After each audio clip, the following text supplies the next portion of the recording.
Morning Brew with Elle Dawson and Gillian Robertson. Brought to you by Fight Bananas. Good morning. Good morning. The red light is on, and it is our very first Sunday morning brew with the Gillian Savage Robertson as my co-host. How you doing, Jill? Oh, good morning, everyone. I'm doing great. We had our first night of fights last night after about a month, so I couldn't be better. Oh, so happy to have fights back. And what a card, too. All the finishes, like...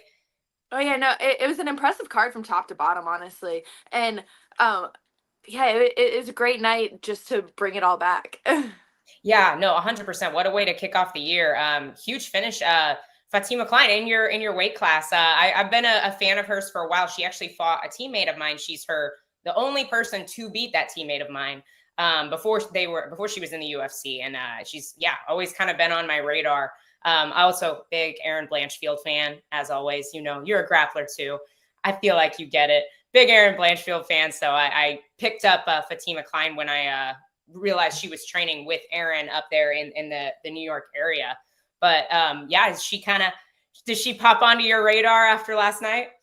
So it was actually maybe, I don't know, 3 years ago, I want to say. I competed on a combat jiu-jitsu card in Cancun. It was Eddie Bravo's card, and I was competing as a flyweight, but Fatima was actually competing as a strawweight on that card, and she ended up winning the strawweight division. Oh, wow. So that's kind of when she came onto my radar initially, because just watching her compete there, I was like, wow, this girl's legit. She's good. And then I noticed that she was an MMA fighter as well. Saw that she was going on a winning streak all on the regional scene. So even when she made her UFC debut against Jasmine Jasudavicius, I knew she was someone to watch. And even that performance, she took it, I think it was a week's notice, short notice on a weight class up, and she still looked good out there. So I think she showed how good she was in that performance. And then even more last night, I think she really just, she showed that it's her world in there. Like, even on the feet, she looked crisp. Didn't care if she's taken to the ground. It doesn't matter. She's just very well rounded and looked very comfortable in there. Yeah, no, 100%. I agree. I think she showed her toughness against Jazz. Like you said, Jazz is an incredible fighter, fantastic wrestler. And you could see the massive size difference between the two of them in the fight. And she took her down at least once, maybe twice in that fight as well. So I agree with everything you said. I did see a very interesting video from the other side of the octagon after that fight. Her opponent, Victoria Dudakova, got a little froggy with her coach.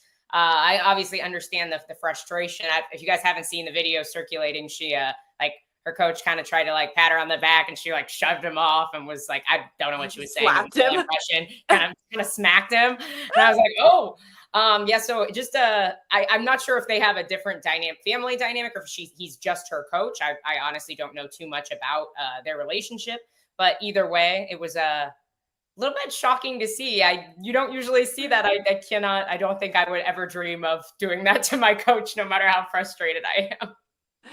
So I actually saw that video because Dean was the one who sent it to me. Ooh. So my head coach, and he sent it and I quote, "If you ever do this to me, I will burn you alive." Oh my. So not looking to do that in the future, but I'm definitely a abrasive reaction.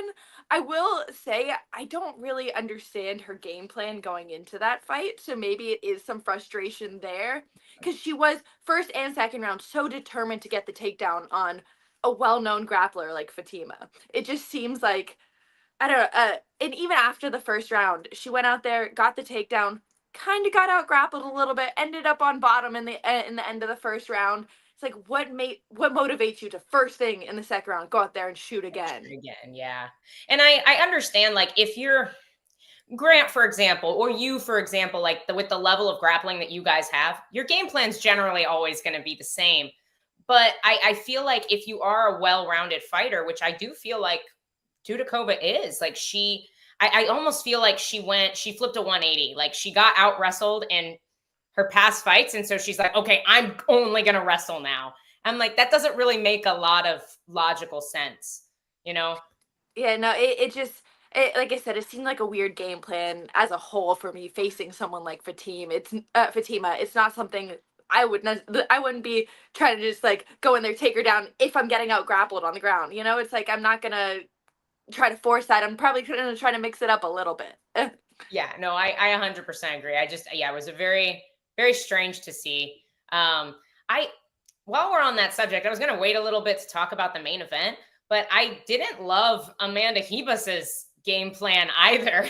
I feel like your your defense for a high level grappler should not be we stall until the round ends. Like Hmm. that, like you've gotta be able to get up. And she when she was on top and when she was on the feet, she had so many good moments. You would think there would be a greater sense of urgency for her to get back to her feet rather than just tying up Mackenzie Dern. And I understand the danger being underneath someone like Mackenzie Dern, but I feel like it wasn't necessarily the best game plan. What were your thoughts on that? I know you've trained with Hebus before as well. Honestly, it didn't look like she had much of a game plan in general. It kind of looked like she just went in there to fight, which I feel like a lot of people do. A lot of people don't necessarily go in there with a game plan. They're just kind of in there to fight and see who's tougher. And when you do fight someone who does have a game plan, like Mackenzie obviously came in with one, and it shows. Yeah. And it really it didn't look like she had, I guess, a goal of where, like, I want this fight to go here, I want this fight to stay here, I want to take it here. It was just kind of whatever Mackenzie doing, we were reacting off of it and just kind of going with it. It didn't seem like she had a direction in where she was going. Yeah, no, 100%. I felt like the first like reversal off of Mackenzie's initial shot was nice, but when you get reversed after that, there should be an adjustment in between rounds, right? It's like, okay, well, we got reversed, so hey, maybe this time let's frame, separate, and get back to because she was doing really well on the feet, you Mhm. know. And I think the size difference. You said this to me, and I didn't realize how true it was till I saw them in the cage this time. Yeah, Hebus looked massive, like had a huge length and size advantage there. So I'm like you said, I'm surprised I didn't see more in fight adjustments from her team. Something that kind of, I guess, stuck out to me of the fight was, and it's something you don't really see in MMA as much. Mackenzie doesn't look as comfortable in top guard as she does in bottom.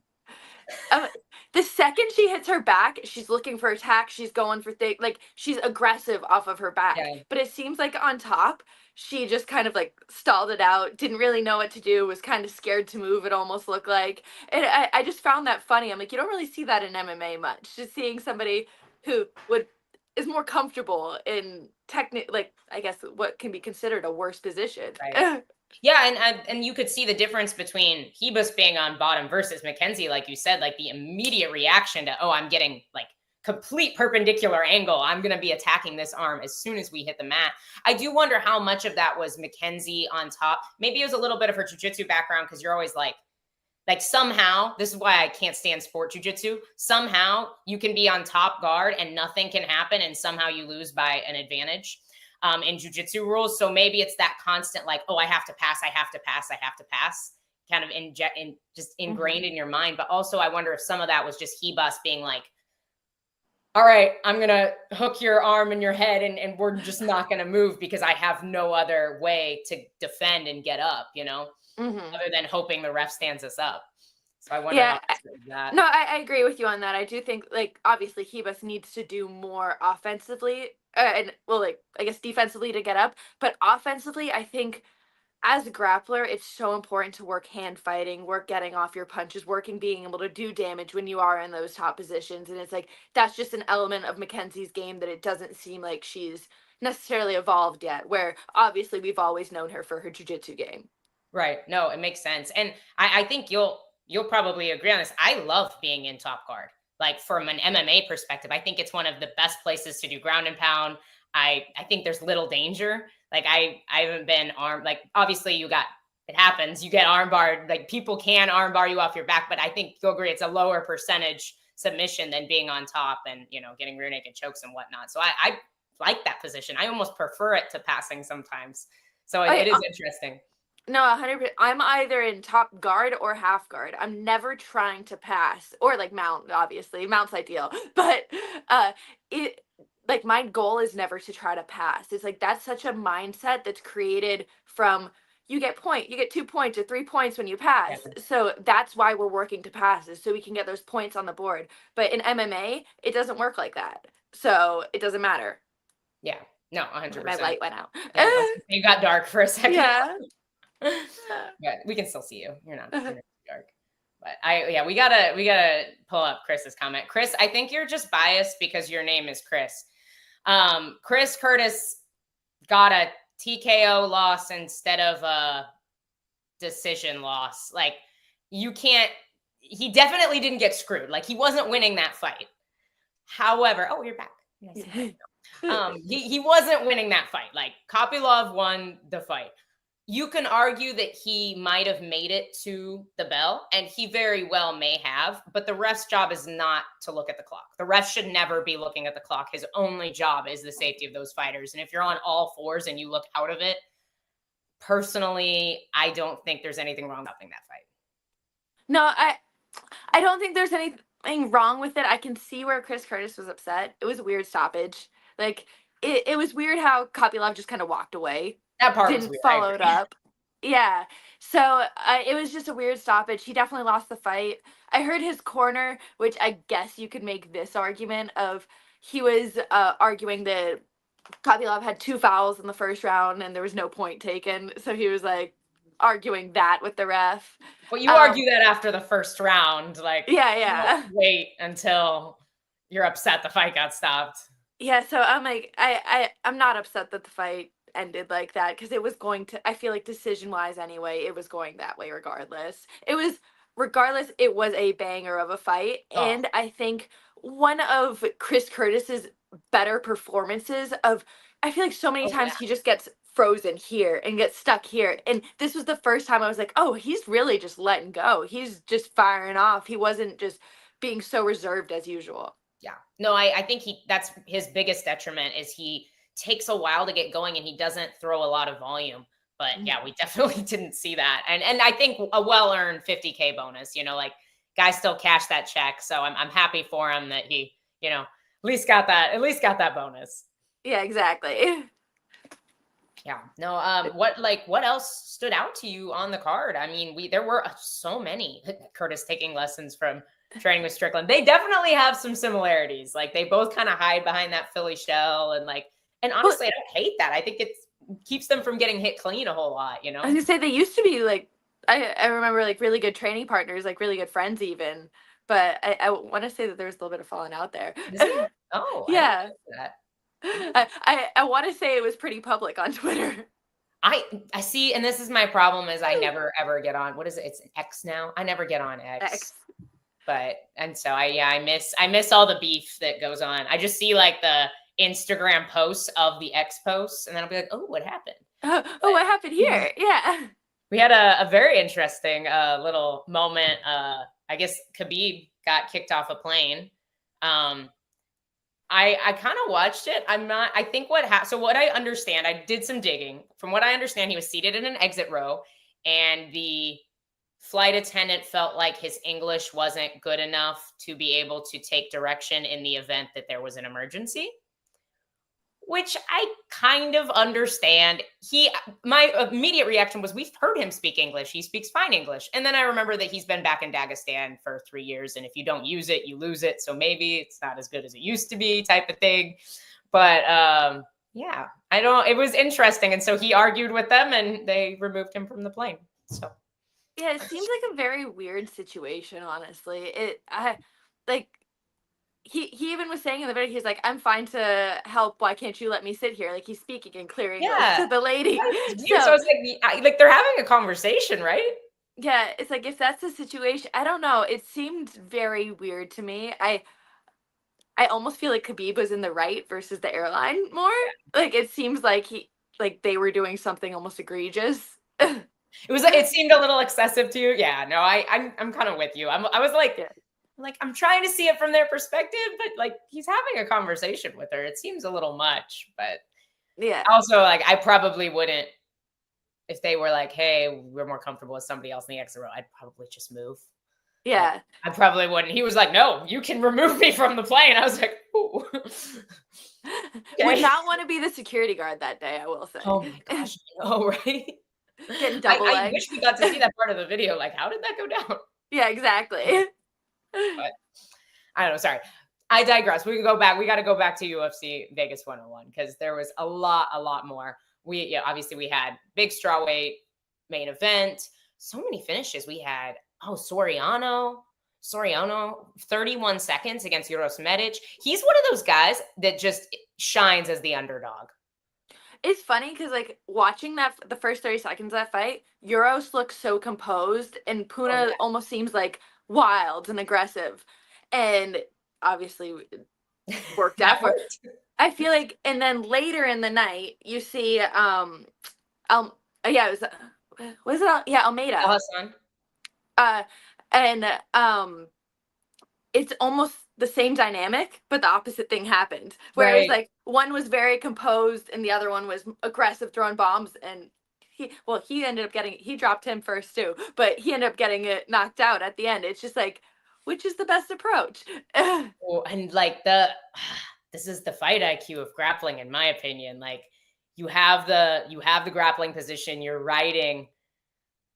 Personally, I wouldn't let go to punch. Like I would keep that position if it were me. Obviously, Al Hassan is not typically known for his heavy grappling. We know him for these huge explosive knockouts. So he was probably just going back to what he knows, but gave up that great position to just get clipped, Yeah. But I'm like, it's just crazy the dynamics of the fight, and obviously 2 great KOs off. The way, honestly, I think it was a little bit of a late stoppage with Punahele. I'm like, he dropped him, and it seemed clean, like it could have been a walk-off. Took a couple extra shots there where I was like, hey, ref, where are you at? We had a few weird stoppages. I felt like Carlston Harris should have been stopped earlier. Like, I thought Santi had him super hurt, and then he almost waited until like he got knocked out and then woken back up, and then he was like, okay, that's enough, which I still think it was the right call from the ref because he'd been dropped three times at that point. It was rocked. That right hand just landed clean over and over and over again. Anytime he was throwing a 1-2 or 1-1-2, Ponzinibbio was touching him, and it was just like near the end of that round just happened over and over. It must have been 5 to 10 times. Like it was just hitting him clean and almost dropping him every single time. So you agree the stoppage should have happened at that point, right? Like it just looked a little weird, I think. For his brain health, yes. I do agree. No, I agree. And then the awkwardness of like Santi, you met Ponzinibbio, I'm assuming, when you trained at ATT. Super friendly guy. Like he's like, yeah, like bring this guy over. We'll chat together. And then he just stood there in the middle of Santi's interview the whole rest of the time. I'm like, dude, your time's over. It's done. You got to say something. You lost him. He's just there in the background scooching on in. But that was bizarre. But yeah, I feel like every time I'm at the gym, Santiago's doing boxing rounds with somebody. Like every single time. Like that's just, he's always sparring and it's always boxing. Like he put so much time into his boxing. And it does show like at 38 years old. At 38 years old, he's still putting these guys away. So can't fault the guy there. And we had, what else? Brain fart. Jacoby Smith, huge finish as well. Beautiful fit. Honestly, just a beautiful like performance as a whole. Went out there, looked fast, clean against a tough opponent who was a gamer, who was in there trying to come back at him.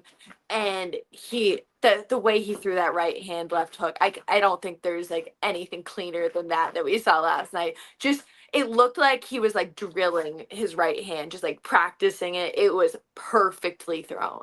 Oh, 100%. And the explosiveness, I feel like just the way that guy is built, he looks like he's wound up all the time.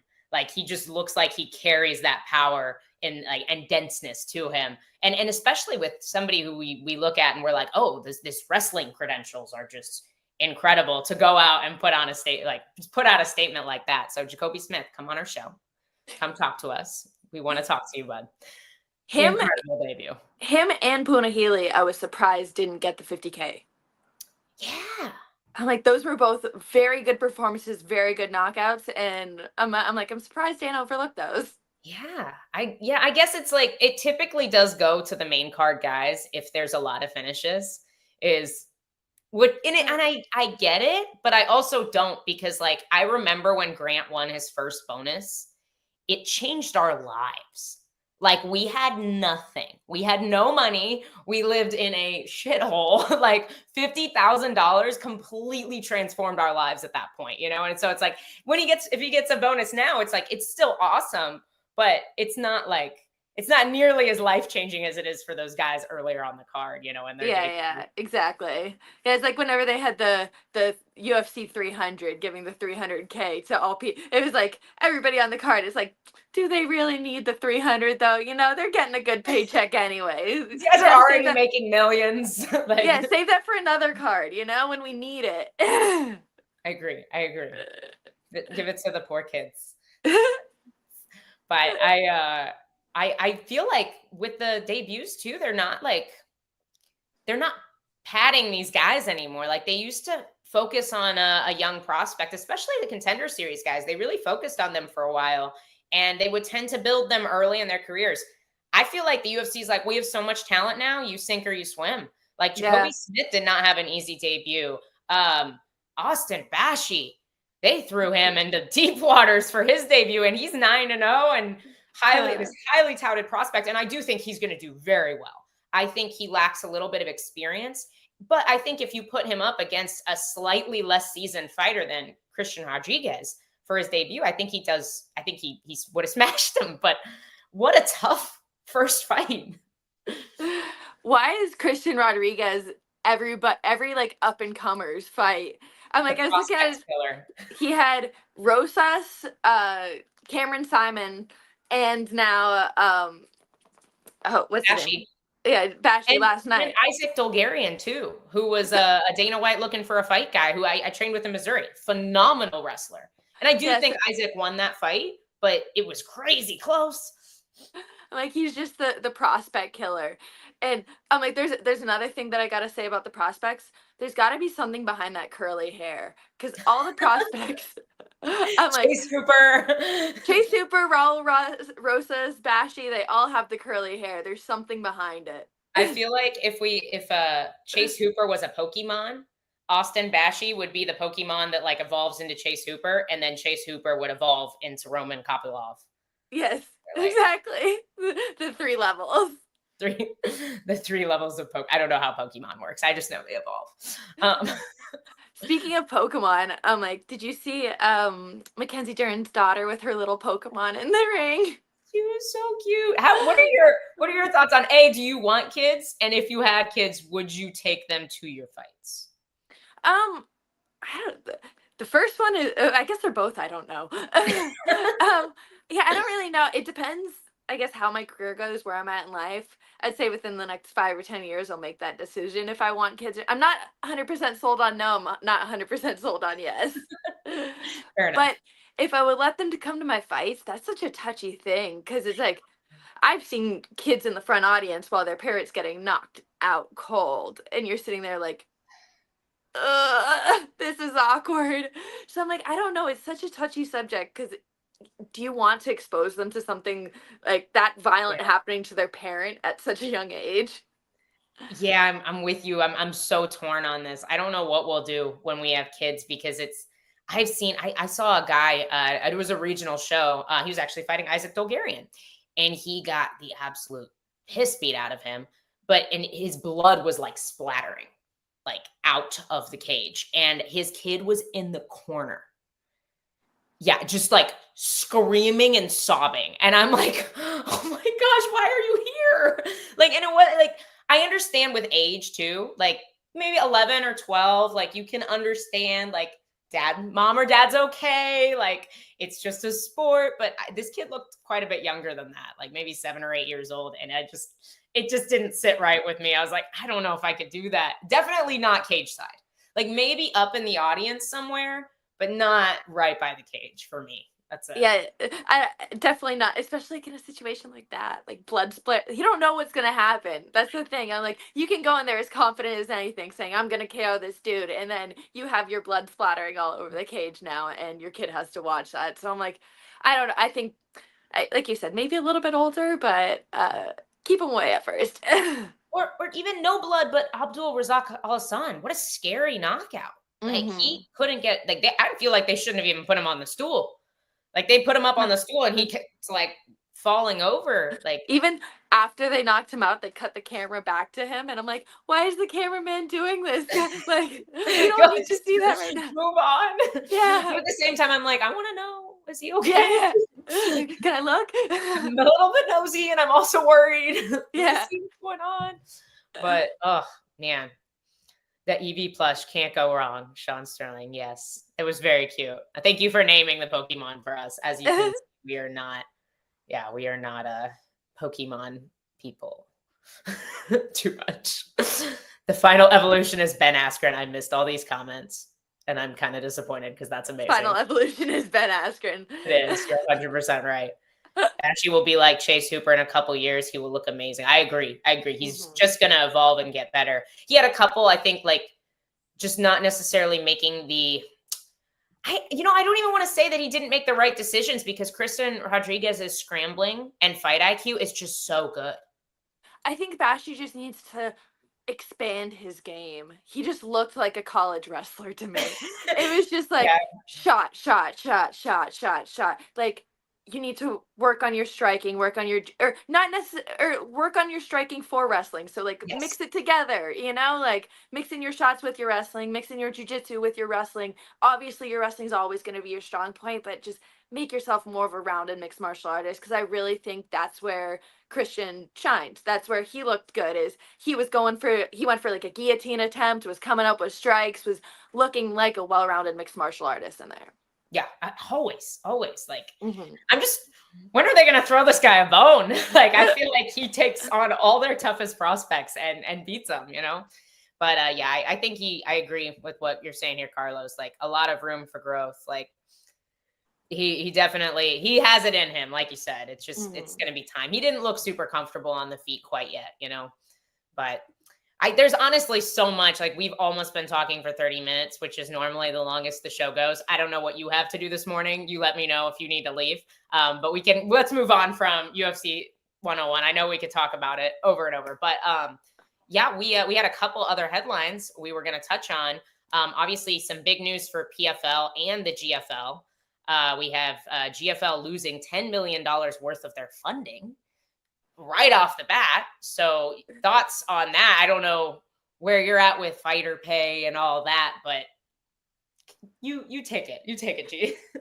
Well, I guess from the beginning, I was hearing rumors of like pay that fighters are getting offered or are getting or whatever they're signing with GFL.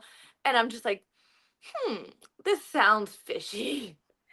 Personally, I'm like, it's just a lot of money that they're throwing around right now, which I'm like, just where is it coming from? How are they getting, like, how is it working? And so the UFL, the United Fight League, who is apparently one of their investors, posted this a statement this week saying that the GFL is going in a direction that they don't agree with, so they're withdrawing their support and their $10 million support. I wonder what that direction is. Like, I have a lot of questions about the GFL, obviously, because it's a very confusing setup. Like, the cities that, like, we're going to do 6 different cities, 6 different coaches. Okay, is it like the Ultimate Fighter? Are all those fighters going to have to move to those cities and train with those coaches? Like, are they still going to train at their gyms? How are they a team if they don't do that? But also, like, drug testing. Half the roster has been retired from the UFC for several years and are definitely not natty right now. Are we drug testing? Like, what is the plan? I'm just like, a lot of the names on the roster, like, say, like Tyron Woodley. I'm like, he's a former champ, just got paid millions to box Jake Paul or Logan Paul, one of them, a couple years ago. Like, what do you have to offer him to come out of retirement? So I'm like, it's just going to be stupid money. Like, that's what I'm like. It has to be a stupid amount of money. But then that's where it poses my question of like, where is all this coming from? Like, where are they getting all of this money that they're willing to throw around on retired UFC fighters? And are people really going to tune in to watch retired UFC fighters fight each other? I think you're gonna get like the people like me who are like Huge super fight fight fans. fans. Yeah. Yeah, and it's like every other day I'm looking, I'm like, is there fights on? Like, is there something to watch, something to do? But it's like the general public won't care about it at all. It's not gonna it's gonna get like I feel like a very small portion of the like super fanatic fight fans, and that's it. Yeah. Well, I just don't feel like they're going to be able to steal prospects from the UFC, like, because I would be so concerned. Like, if you're 23 and you're 7-0 and you're just smashing guys and your options are the UFC, PFL, or GFL right now, this over here, GFL and PFL, there's so many questions. Are they even going to be here in 2 years? And if I choose this like fast money right now over this very stable organization that's been around for 30 years, is this organization going to want me after this organization possibly fails? Like, why would you make that choice if you're a young prospect? So it's like their only option is to grab these old superstars, who are, most of them are far past their prime. And it's like when I was like a regional pro fighter, I remember Dean saying this to me. It was different promotions at that time, but he's like, do you want the name or do you want the money? Do you want to go with Bellator and get money, or you want to go with the UFC and get the name? Like, because you're gonna have more opportunities with the name of the UFC, and like just even the general public, anybody who's like, oh, you fight UFC. That's they the don't question know you the get. difference between MMA and the UFC. That's how cohesive they are. Exactly. I'm like, MMA is the UFC. Like, they are the same to the general public. So if you really want like the prestigious name, like if you really want to be like one of the greatest, that's where you're gonna go. So it's like it is always gonna be so hard to steal the prospects to get them, unless you said like you can get a quick paycheck there, go and do Yeah. that, and then. But I feel like the true fighters, the true prospects, they're gonna know where the talent is headed. Yeah. Well, and like, I think there's a lot of guys like that probably are disappointed that they did go to Bellator, because now Mhm. it's fizzled and so many guys are just stuck in these contracts with Bellator that they don't know what's happening. Bellator is going to have what, 2 shows this year? How are they going to get all those guys fights? Why is it still a thing? Why is Bellator still a thing? I thought PFL bought it out. I know. You should just absorb it, follow the UFC blueprint. They could do it. They honestly have the roster to be able to follow the UFC blueprint and do really well. They do, but they want to be different for whatever reason. And speaking of PFL, we got to touch on this too. Cutting their $1 million tournament in half to a $500,000 tournament. I think it's just such a bad look. Like, you can have a $500,000 tournament and it grows and it grows and it grows, and then you turn it into $1 million tournament. But when you're known for your $1 million tournament and you cut it in half, it just looks so bad. And adding on to that, they're making it more dangerous by adding elbows too. So you get half the prize money and you can get cut. Well, and that is a big deal. I actually thought the original elbows rule was smart. If you're making people fight every 6 to 8 weeks, like in a season, you shouldn't have elbows, because you're gonna lose a lot of fights from cuts. Like, if you get a nasty cut, like, I don't know have you ever had like a super deep cut before? Yeah, I had 11 stitches right across my nose. And like, how many weeks did that take to heal before you could really get hit there again? So I grappled 10 days after and split Maybe it I should right have asked back somebody open. else. I just remember like literally I grappled 10 days after, and it was against Pearl Gonzalez, and she took me down, and the second we hit the floor I swept her and I got on top, and then I just see blood dripping down my nose, and I was like, fuck. The first 10 seconds. How long did it take to heal after that? The doctors suggest, I think it was like 21 days or something, Wow. I want to say, after a cut that you shouldn't get touched. So 21 days taken out of an 8-week fight camp is half your Big camp. chunk. Yeah. No, that's fair. Oh, gee. 10 days. 10 days. She's like, yes, let's do it. He told me I could take the stitches out at 10 days. It was the grappling competition was 11 days after. So he told me that I could take the stitches out on 10 days. And I was like, all right, we'll be good then. Split it right back open. Oh. Yeah, it didn't help. Oh my goodness. Anywho, we'll touch on one more thing and then I will let Gillian go because we've been going for almost 35 minutes. First pay-per-view of the year is on Saturday. Obviously, I was very stressed about possible changes because we have an Airbnb booked and a rental car booked and flights booked to California. So I was like, is this fight still happening in California? I know there's a lot of fires. It appears that we are still going forward. I know they canceled a basketball game yesterday, but there is a basketball game scheduled for Monday and Wednesday at the Intuit Dome that is still happening, which makes me feel slightly better. Do you feel like it's weird that they're still going to do this event in California with imminent fires raging around the surrounding areas, or are you all for it? So I just read in a news article that said that an NHL game and the NBA game were both canceled. And one was on the 13th, one was on the 15th, and the fights are on the 18th. Did they cancel the third? So as of like 2 days ago, I was reading an article that said the 13th and the 15th were still happening. Did they go ahead and cancel those? What I read this morning said that they were canceled. And this makes me so nervous. The UFC, though, in the article, it said the UFC says they're still a go. They're still going for it, and I wouldn't expect anything else from Dana, you know? We will have fights. Like, he was the only sport, really, that went all through COVID. I think we missed, like, 1 or 2 cards, then he was back. I'm like, Dana makes things happen, so I wouldn't expect anything from him but this. I am hopeful because if my geography is correct, the Intuit Dome is not really near any of this that's happening right now. And I do also understand the NBA, like they have a season, they can do games. They do games almost every day.